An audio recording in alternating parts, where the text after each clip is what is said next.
On continue avec l'exercice 4. Maintenant, on attaque les problèmes de produits scalaires. Il faut reconnaître si on a un produit scalaire dans les formes bilinéaires qu'on va nous présenter.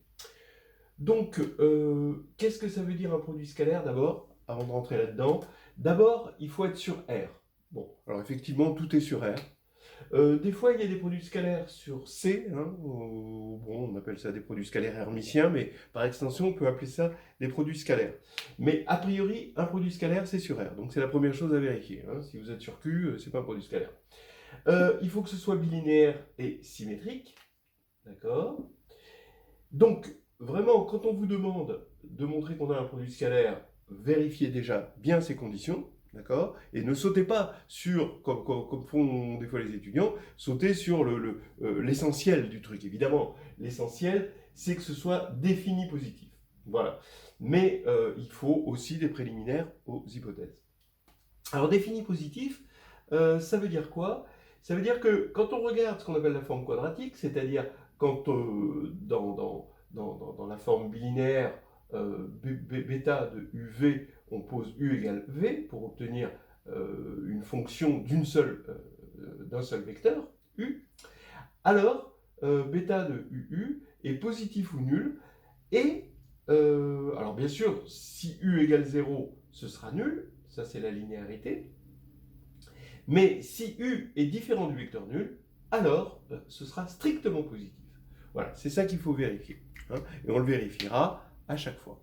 Bon, alors, allons-y. On a en petit a la forme bêta de R2 croix R2 dans R, qui, au couple de vecteurs xy, x'y' associe x, x' plus y, y' plus xy' plus yx, yx. Alors, on voit bien que c'est linéaire, toujours pareil, hein, linéaire à gauche. J'aurais dû écrire à gauche y, x'. Voilà. Comme ça, à gauche, on a bien ça, ce qui est à gauche, et à droite, on a bien ce qu'on a à droite. Voilà. Et on voit bien que c'est linéaire à gauche. Vous voyez, c'est ce qu'on appelle homogène de degré 1. D'accord? On n'a que des puissances 1. Pas de constante, pas de puissance 2, pas de. Ouais, voilà. Et des polynômes, évidemment.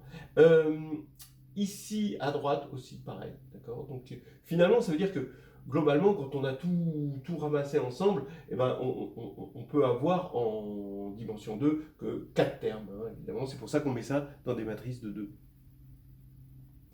Et quand on est en dimension n, on peut avoir au maximum n de termes.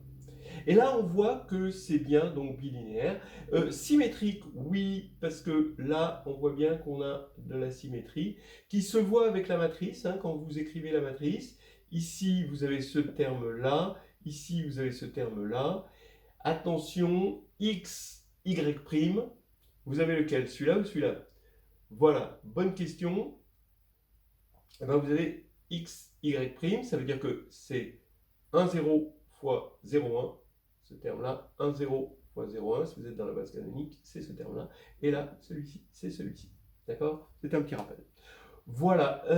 Donc maintenant, allons-y. Donc la symétrie, on la voit immédiatement. Bêta de UU est-il bien strictement positif si U est non nul? Allons-y. On prend U égale XY. Donc, on dédouble U ici, ce qui fait qu'on va avoir x2 plus y2 plus xy plus yx. Donc, j'ai regroupé maintenant en deux xy, évidemment. Donc, ce sera toujours comme ça avec les formes quadratiques, c'est-à-dire quand on pose U égale V. Et on rassemblera, évidemment, les termes, puisqu'on a quelque chose de symétrique, d'accord? Eh bien, on rassemblera les termes symétriques pour en faire un double. Voilà, ici. Alors ici, on a x2 plus y2 plus 2xy. Bon, alors, on reconnaît, hein, si vous n'avez pas reconnu, x plus y au carré. Voilà.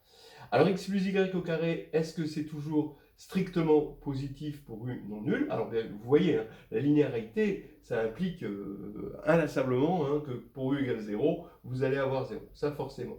Ça c'est positif, hein, donc ça c'est positif ou nul. Donc déjà, c'est un bon début, mais x plus y est peut-être nul. Et ici, si vous prenez pour U 1 moins 1, vous auriez pu prendre 2 moins 2 ou moins 1 moins 1, 1, et bien vous avez ici 0. Et donc au carré, ça fait 0. Et pourtant, le vecteur est non nul. Donc vous avez bêta de UU égale 0. Voilà. Donc ce n'est pas défini positif. Donc ce n'est pas un produit scalaire. End of the story. C'est quand même lié, je vous le signale, au fait, cette espèce de positif ou nul, mais non défini positif, ce sera pour plus tard, au fait que le déterminant ici est nul. Voilà. Si vous êtes curieux, vous pouvez essayer de regarder d'autres exemples comme ceci et de les inventer. Hein. C'est bien de s'inventer des exemples. Il ne faut pas juste que vous avaliez les exemples qu'on vous donne. Hein. Vous pouvez les inventer. Il y a une créativité en mathématiques. Ah, bonne nouvelle. Donc maintenant, B. Vous avez 2x, x' plus 3y, y' plus 2x, y' plus 2x', y. Je n'ai pas répété toutes les hypothèses, je me suis juste contenté de prendre la différence entre ce bêta-là et celui-ci. Alors ici, on a cette formule, et bien pareil, on est sur R, on est bilinéaire, on est symétrique parce que vous voyez, bon ça, il n'y a rien à vérifier, mais il faut vérifier qu'on a le même élément ici et ici. Hein. C'est-à-dire si vous voulez matriciellement, vous avez 2, 3, 2, 2, et en gros vous vérifiez que cette matrice, elle est symétrique. Bon, alors maintenant, là vous n'avez pas tout de suite une identité remarquable comme ici, mais vous avez toujours ce qu'on appelle un début de carré, un début d'identité remarquable. Et ça, c'est la méthode comment on appelle ça, de décomposition canonique du trinôme que vous avez déjà dû voir normalement en lycée. Allons-y. Donc, 2x2 plus 3y2 plus 4xy, qu'est-ce que ça nous fait? Eh bien, je vais m'intéresser au début de carré, c'est-à-dire par exemple 2x2 plus 4xy. D'abord, il est prudent, si je ne veux pas avoir des choses trop vilains, de factoriser 2, de factoriser le terme en x2.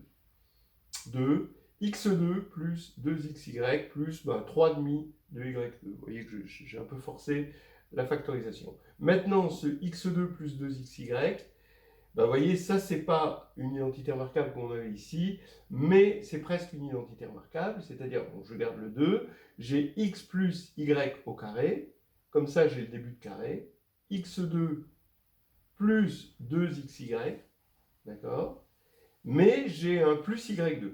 Donc, il faut tout de suite que je corrige mon erreur en mettant moins y2 ici. Très souvent, dans les calculs, ce qu'on veut voir apparaître, eh ben, on le fait apparaître si ça nous fait plaisir, quitte à corriger après. D'accord? Voilà. Et ensuite, on récupère le plus 3,5 de y2. Donc maintenant, ça va nous faire 2 facteur de x plus y au carré plus 1,5 de y2. Voilà. Eh bien, regardez, c'est une somme de carrés, donc c'est toujours positif ou nul. Mais ici, on s'était fait avoir, c'était positif ou nul, mais ça pouvait être nul pour un vecteur non nul. Donc maintenant, vérifions. Si bêta de UU égale 0, d'accord, donc c'est positif ou nul, déjà c'est une première vérification. Mais maintenant, il faut que ce soit, vous voyez, c'est positif, mais maintenant il faut que ce soit défini positif. Défini positif, donc c'est là qu'on va vérifier. Si bêta de UU égale 0, alors x plus y, forcément, comme c'est une somme de carrés, quand on est sur R, et ça c'est important d'être sur R, d'accord, quand on est sur R, les carrés c'est positif. Et une somme de positifs est nulle si et seulement si chaque terme est nul. Ça c'est un truc qui... c'est énorme sur R. Ça vous ne trouverez pas ça ailleurs.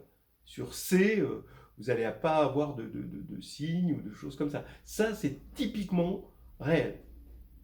Voilà. Donc ici, vous avez ça. Et donc, ça veut dire que, puisque ça c'est positif, puisque c'est des carrés, et ça c'est positif, parce que c'est un carré aussi, fois plus 1,5, et bien ça veut dire que quand c'est nul, alors chaque terme est nul. Mais chaque terme est nul, ça veut dire que x plus y égale 0, y égale 0. On a un système triangulaire très facile qui nous donne que y égale 0 et du coup x égale 0, donc u est juste le vecteur nul. Voilà, on a montré la chose. Ça veut dire que ici, on a bien un produit scalaire et que, regardez, je voulais quand même vous le montrer, vous voyez, globalement, ce qu'on a fait ressemble à ce qu'on appelle de la diagonalisation dans la réduction. C'est-à-dire que, vous voyez, les termes ici qui m'embêtaient, c'était ces termes-là, vous voyez, c'est-à-dire ces termes-là. Et en fait, toute l'idée principale de l'histoire, c'est d'éliminer ces termes-là. Et éliminer ces termes-là, c'est exactement ce qu'on a fait dans la réduction quand on a cherché à diagonaliser. C'est-à-dire avoir 0 ici. On reviendra, c'est juste une idée générale, on reviendra dessus. Voilà, on continue. Alors, l'exercice 4, deuxièmement. Là, c'est mieux parce que ça permet de mieux dominer les techniques. L'exercice à paramètres, avec des paramètres A et B, réels. Donc, on a toujours pareil, une forme sur R2, croix R2, R. Donc, bon, et puis elle est donnée par AXX' plus 2BXY' plus 2BYX' plus BYY'. Bon, alors, déjà, on peut la mettre matriciellement. Ici, on met A, traditionnellement. Ici, on met B. Et là, on va mettre 2B et 2B. Voilà. Et il faut une condition nécessaire et suffisante pour avoir un produit scalaire. Alors, toujours pareil, réel, c'est bon, on est sur R. Bilinéaire, on le voit. Symétrique, on le voit parce que ça, c'est égal à ça. C'est-à-dire ça, c'est égal à ça. Donc, tout va bien. Donc, maintenant, il faut regarder la positivité et la définie positivité, en quelque sorte. On va faire de l'analyse synthèse. Pourquoi pas. L'analyse. D'abord, si on a un produit scalaire. Alors forcément, quand je vais faire bêta de 1, 0, 1, 0, puisque je répète le même vecteur et que ce vecteur est non nul, c'est strictement positif. Ça, c'est la définition. C'est vendu avec le produit scalaire. Maintenant, ici, ce bêta 1, 0, 1, 0, ça veut dire que vous avez qu'un seul terme là-dedans qui est non nul, c'est celui-ci, et vous avez 1, 1, et ça fait A. Donc vous avez déjà dans l'analyse que A est strictement positif. Je vous rappelle que l'analyse, c'est de partir du résultat. De dire, supposons qu'on a un produit scalaire, et qu'est-ce qu'on aurait pour A et B, puisqu'on cherche des conditions nécessaires et suffisantes, évidemment, je ne l'ai pas dit, mais ça allait de soi, sur les réels A et B. Ok.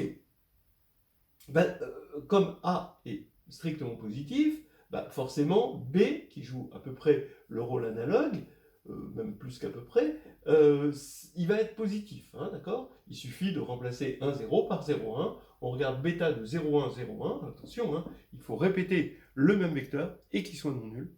Voilà. Et là, vous pouvez affirmer, si vous avez un produit scalaire, puisqu'on est parti du résultat, que c'est strictement positif. Donc déjà, on a A et B strictement positifs. Bon, pour l'instant, vous voyez qu'on ne s'est pas servi de 2B. Et ça, on a vu tout à l'heure, ça comptait, quoi, ces termes non diagonaux. Bon, donc on va essayer de voir le rôle qui joue là-dedans. Alors, pareil, on va faire de la décomposition canonique. AX2 plus 4BXY plus BY2, d'accord? Donc ça, c'est quand j'ai posé XY égale X'Y', d'accord? Et c'est la quantité dont je veux qu'elle soit positive ou nulle, et nulle si et seulement si X et Y sont égaux à 0. Donc là, c'est censé être positif, et même strictement positif, pour les non nuls. Donc je travaille dessus. Comme d'habitude, je mets A en facteur, d'accord? J'ai le droit de diviser par A parce que A, il est non nul, puisque A est strictement positif. Donc déjà, ça, c'est une bonne chose. Donc, je force une factorisation ici. Et maintenant, je reconnais un début de carré. Donc là, j'ai x plus 2b sur a, y au carré. Donc ça, quand je vais développer, je vais bien avoir x2. Je vais bien avoir 4b sur a, xy. Mais je vais avoir le carré de ça, c'est-à-dire 4b carré sur a carré, y carré. Donc c'est ce terme-là, justement, que j'enlève pour corriger mon erreur. Et je récupère mon b sur a, y2 ici. Donc maintenant, j'ai plus qu'à regrouper les termes en y2 et faire une réduction au même dénominateur. Le dénominateur commun, ici, c'est, ici vous avez A2, ici vous avez A, donc c'est A2, le dénominateur commun. Et donc je multiplie par A en haut et en bas, ce qui va faire que je vais avoir le dénominateur commun A2, et là je vais avoir BA moins 4B2, où je factorise B, hein, j'ai sauté une ligne en quelque sorte, B facteur de A moins 4B. Voilà. Donc voilà un résultat. Et maintenant, qu'est-ce que j'ai envie de faire? J'ai envie d'annuler ce terme-là, comme tout à l'heure.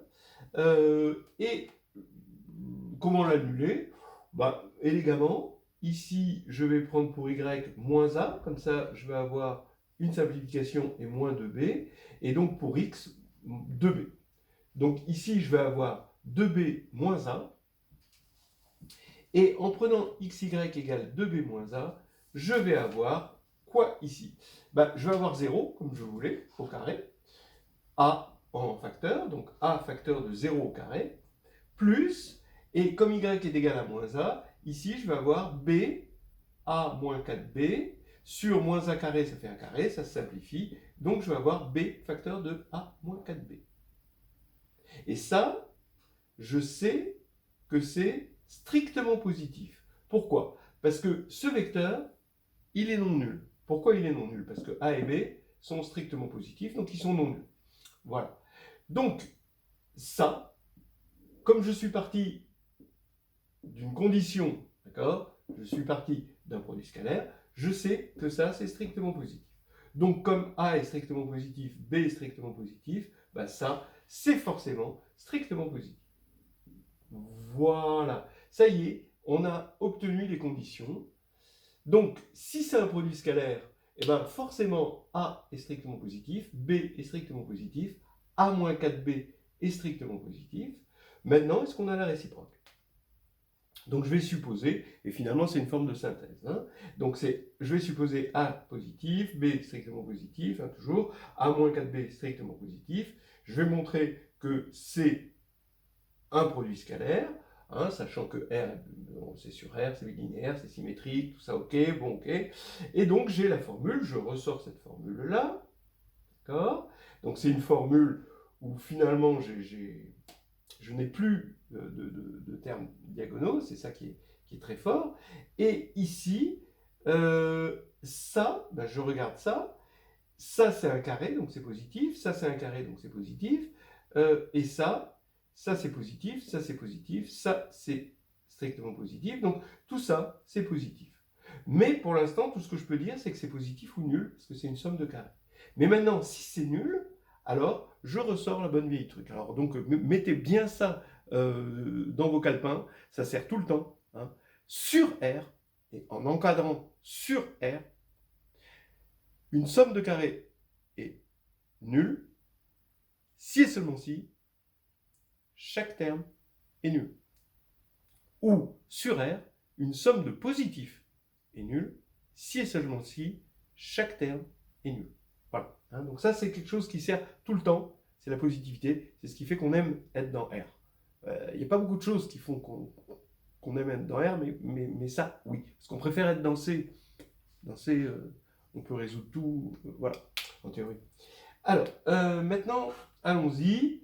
Si c'est nul, alors ça veut dire que chaque terme est nul, mais comme lui est nul, ça veut dire que x plus 2b sur a, y égale 0.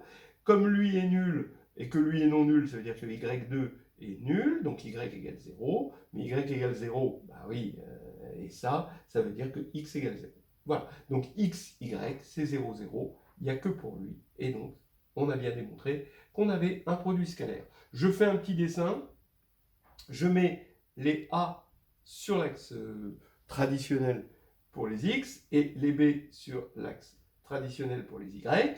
Et donc, on voit que cette condition, A positif, ça veut dire qu'on est là comme ça, B positif, ça veut dire qu'on est là, donc on est dans le quart de plan ici. Mais maintenant, il y a cette condition qui finalement a été apportée, vous voyez, il y a une condition par ce terme-là, il y a une condition par ce terme-là, et il y a une condition par ce terme-là, qui est ici, qui est A moins 4B, strictement positif. Et donc j'ai dessiné, j'ai pris le point 0, 0, hein, et le point 4 pour A et 1 pour B, pour écrire la droite A moins 4B égale 0. Voilà. Et donc il faut que A soit strictement supérieur à 4B, donc il faut que je sois à droite de ça.